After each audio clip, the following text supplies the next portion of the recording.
This is a production of Cornell University. I'm glad to see everyone here for the mixtures session. So my name is Charlie White. I'm a research associate at Penn State, and I feel very lucky to be representing a big team of researchers and extension educators and farmer collaborators and different organizations that work with us to share some results from our cover crop mixtures research experiment that we've been doing at Penn State and on collaborating farms. So if any of you have traveled around the countryside this time of year, you've probably seen tents like this cropping up in cover crop fields around your areas. And if you were to wander inside one of those tents, you might find a cover crop evangelist like this preaching about the benefits of cover crop mixtures. This is Ray Archuleta. How many have seen a presentation by Ray Archuleta? Okay. So there's a lot of benefits, potential benefits that cover crop mixtures can provide, and we're hearing a lot about those out in the farming community and on the extension circuit. And there's some good information, good background information that has led to this belief in the benefit of cover crop mixtures. So there's a long-standing hypothesis, the biodiversity ecosystem function hypothesis, that says, as we increase diversity in a field, we're increasing the services and the functionality that can be provided. And these functions could be plant biomass production, they could be weed suppression, beneficial insects, nitrogen retention, nitrogen supply, and so on and so forth. So our team, our very large team, wanted to address this specifically related to cover crop mixtures. Can we increase the functionality and service provisioning of mixtures in a cover cropping system? So like I said, there's a very large team, and everyone on this team has contributed to the work that I'll be presenting this afternoon. And it's been funded, two projects funded by the OREI program. Okay, so the main experiment is at the Rock Springs Research Station. We're using at least the phase of the experiment that I'm going to describe today, the first 3 years. We use these 6 species in the experiment. So we have 2 legumes, red clover and Austrian winter pea.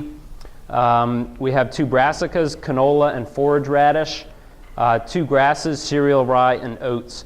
And these plant families are also crossed with winter hardiness classes. So all of these species up here on the top, these are all reliably winter hardy species in our climate of central Pennsylvania. And these species on the bottom, these are all winter killed, mostly winter killed. Austrian winter pea, it kind of depends when you plant it, but more often than not in our climate, it's been winter killing. So we have these 6 different species that represent different plant families, different growth patterns in time.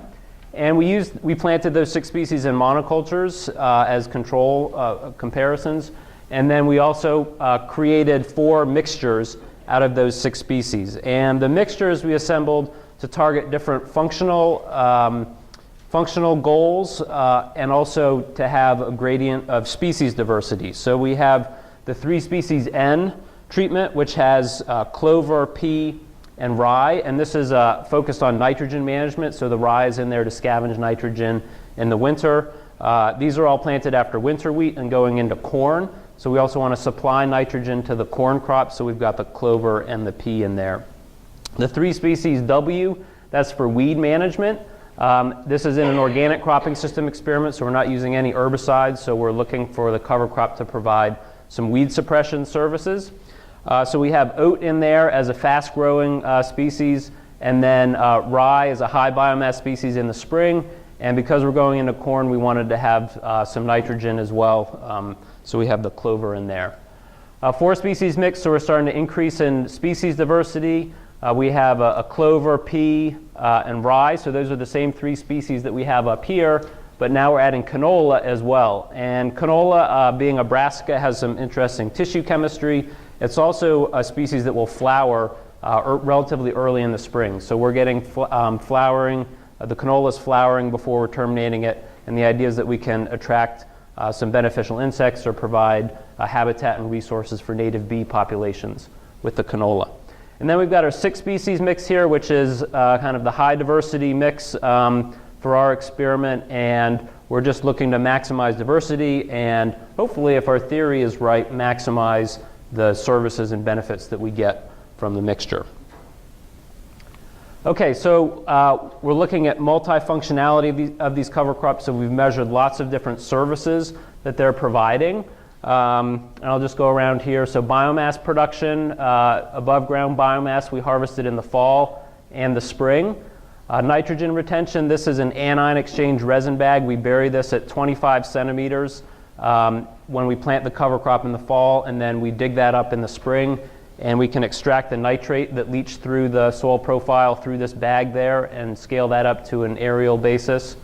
We're measuring nitrogen supply, and here we actually use a biogeochemical model to predict the nitrogen availability based on the C to N ratio and the total N content of the cover crop biomass. We're measuring cash crop production, so this is going into corn silage. Profitability, which is essentially the change in silage yield from a cover crop treatment compared to the fallow control, minus the cost of the cover crop seed. So it's a partial budgeting technique of looking at the profitability effect. We're looking at pest suppression. So this is actually metarhizium, which is a soil fungus, entomopathogenic fungus that can infect the larvae of different pest organisms. Looking at weed suppression, so we measured above ground weed biomass in the cover crop stand in the fall and in the spring. And we're looking at changes in soil carbon, and the data we're using in this analysis is the active carbon. So this is the potassium permanganate extractable carbon. It's a fraction of the soil carbon that changes more rapidly when you have a management-induced change. So these are all the services that we measured, and since we're looking at multifunctionality, what we actually did is we averaged standardized values for all of these services. We averaged them together into what we're calling a multifunctionality index. So this figure shows you that multifunctionality index across the levels of cover crop species richness, and we have average values for each of the treatments here. But the main pattern I want to show you here is that there's not a great relationship between our cover crop species richness, so the number of species of cover crops that we have, and the average multifunctionality, right? R squared of 0.03, that's very low. The average of the mixtures was actually a little bit better than the average of the monocultures, but you see quite a spread in the monocultures. Actually, the P monoculture was more multifunctional on average than many of the mixes were. So just cover crop species richness, number of species alone, was a very poor predictor of this multifunctionality. So we wanted to look at other aspects of diversity, right? So species richness isn't the only component of diversity that might have an effect on multifunctionality. And the direction that we went in was to look at functional diversity. And we found that there's a metric of functional diversity called relative Rao's quadratic entropy, that as we increased in that functional diversity metric, our average multifunctionality increased.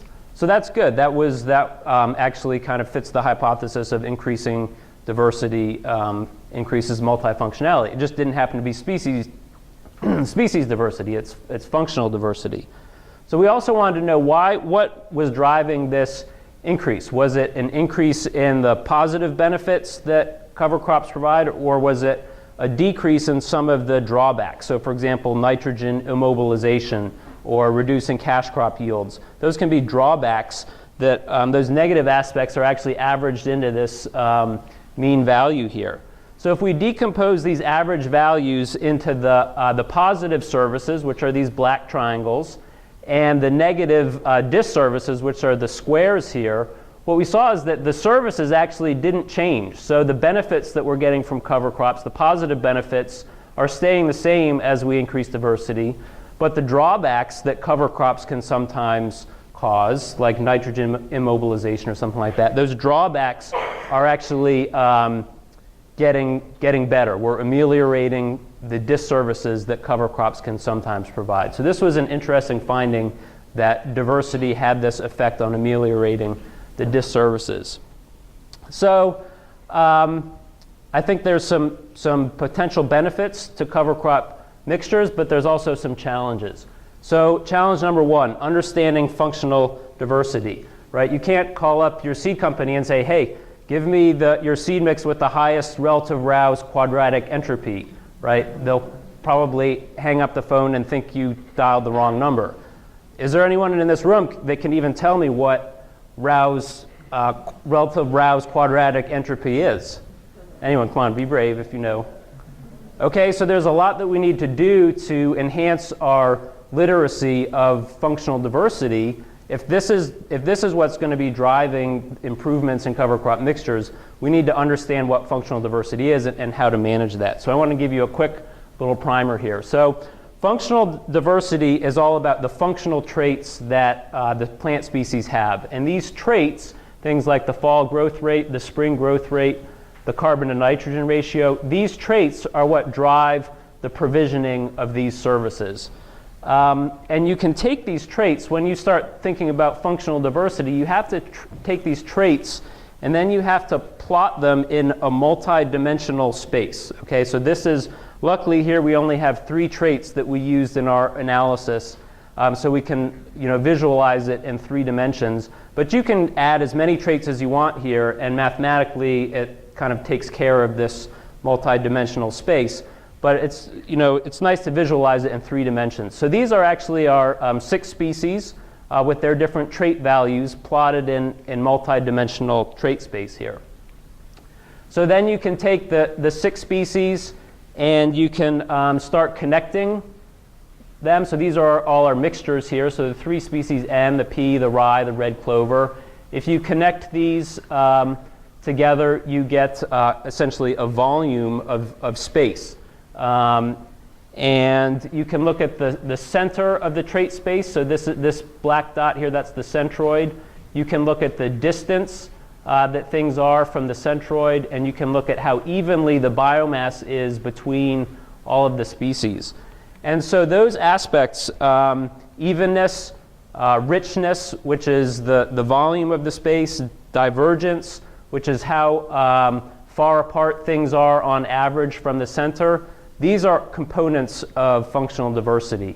And we ran a number of different functional diversity metrics that account for one or more of these things. You can combine these in different metrics to account for all 3 of them, or just 1 or 2 of the 3.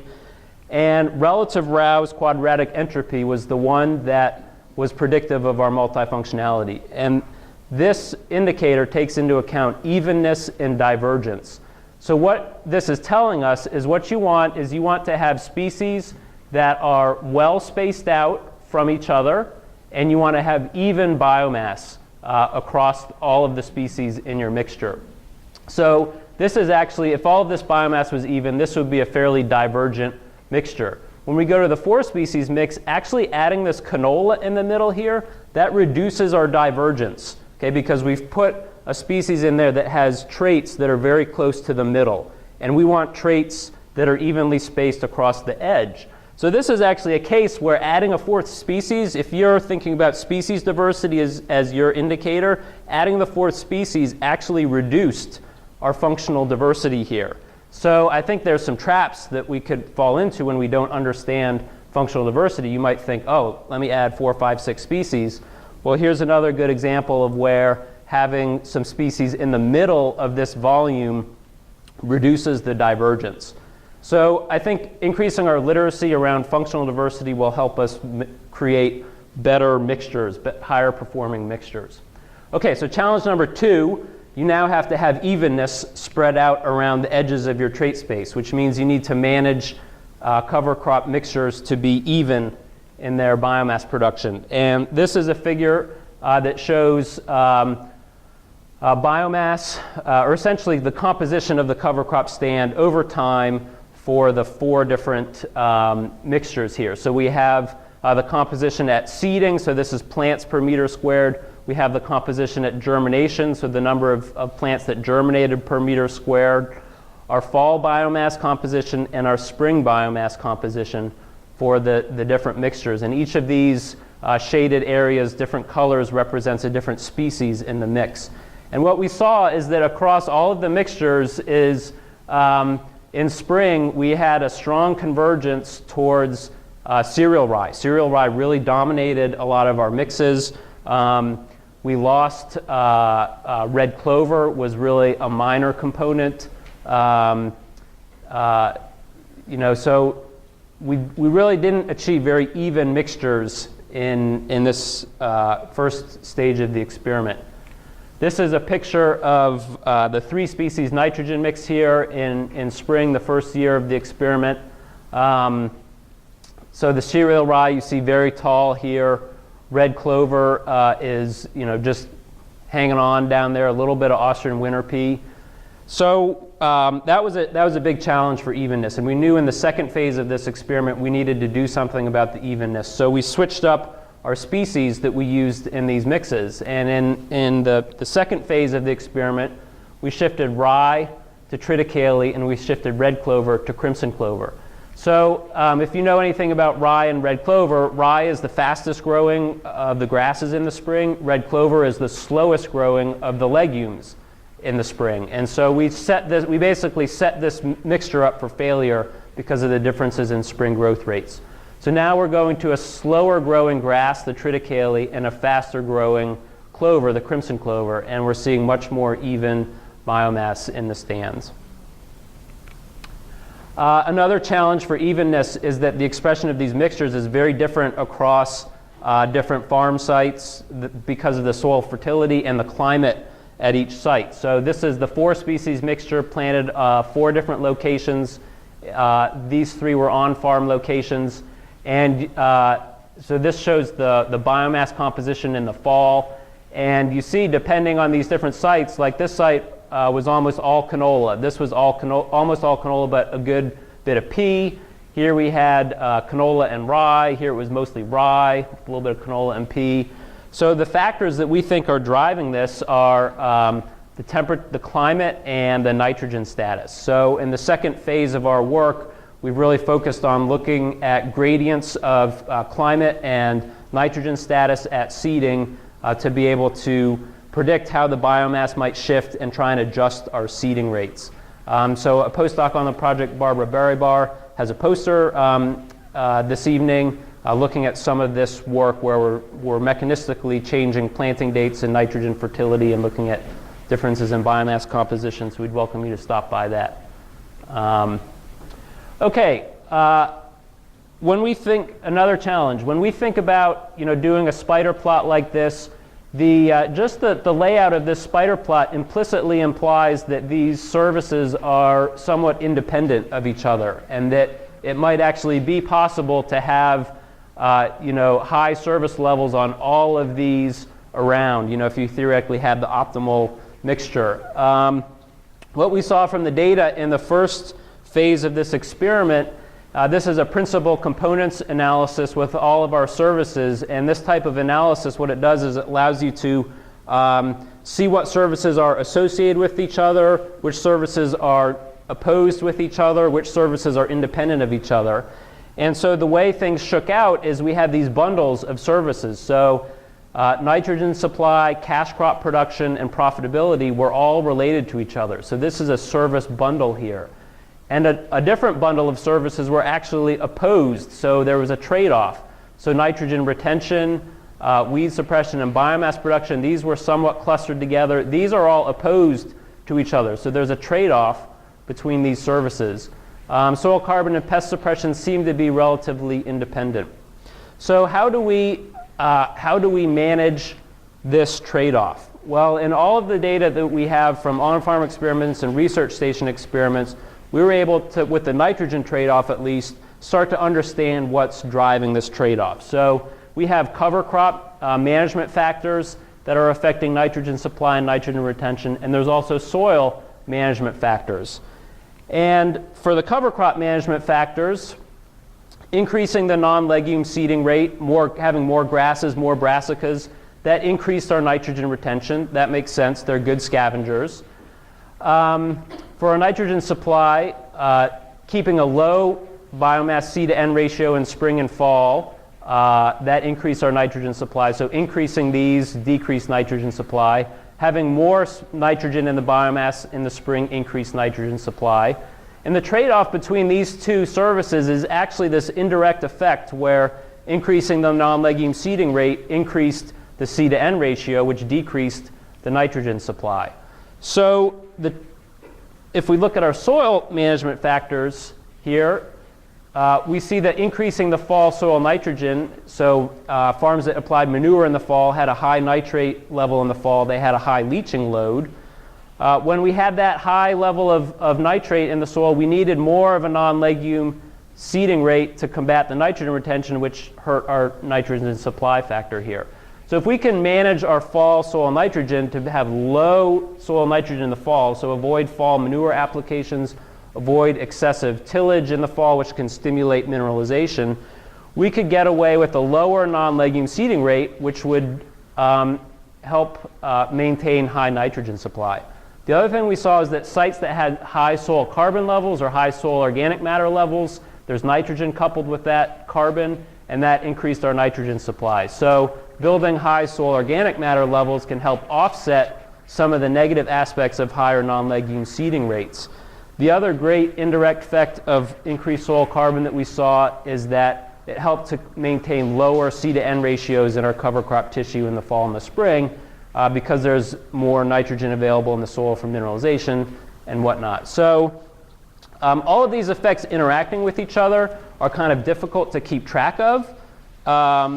So we developed a little online calculator that takes all of this information. It gives you a little graphical output and helps you make a decision about what type of non-legume seeding rate to use, what type of nitrogen supply you'll get for your next corn crop. And this is described in a paper that we have published. You can actually download just the HTML file. Everything is embedded in that single file. You can download that and use the calculator. And we're working on getting some tutorial videos posted on how to do that. But it's an attachment to this paper, a supplement to this paper. You can download it now, or you can contact me for the file if you're interested. So conclusions. Mixtures can increase multifunctionality, but it requires intensive management. So functional diversity was more important than species diversity, and our data shows that you should target functional evenness and divergence. Biomass evenness is a challenge to achieve, so you need to select species with compatible growth rates and adjust your seeding rates to the climate and soil nitrogen status of your site. And then services are bundled and have trade-offs. So to minimize that nitrogen supply and retention trade-off, it's actually about how you manage your soils. So that was kind of an interesting outcome from that. So I think that's all. Thank you. Time for questions, or? Okay, a question or two. Yes, ma'am. So I'm just curious, the issue of nitrogen capture in the fall versus availability in the spring. What growth stage were you on the cover crops in the spring were you terminating? So that really varied depending on the year and depending on the site. So yeah, that varied. We took that into account by the C to N ratio. So that's essentially going to be a moving target. And in this calculator here, we actually have, there's variables for your spring growing degree days and your fall growing degree days. And those actually shift the C to N ratio behind the scenes in the model. And so that can help you account for some of that as well. Yes? So when people say it's good to plant multiple species with the same function and have that insurance, do you think your research would agree with that?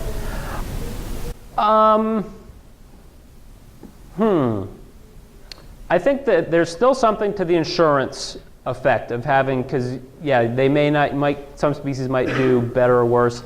I guess I wonder if they really do have the same functional traits. Are they going to be impacted negatively by the same environmental extremes that might happen?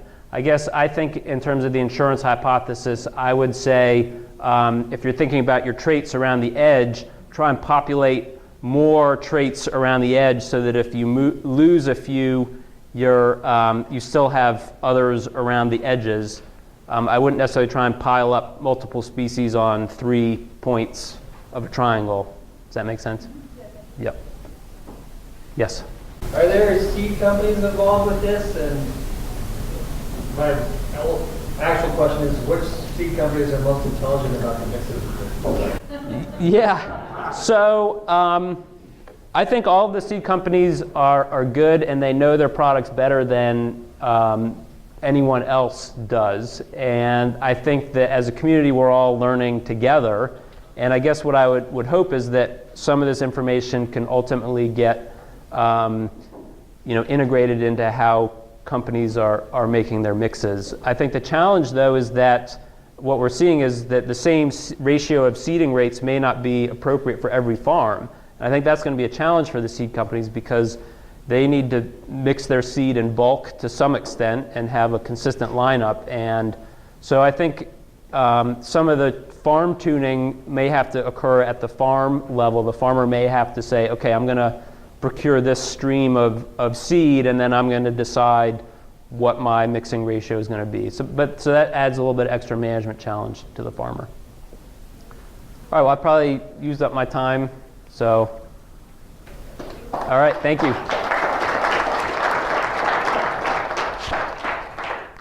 This has been a production of Cornell University, on the web at cornell.edu.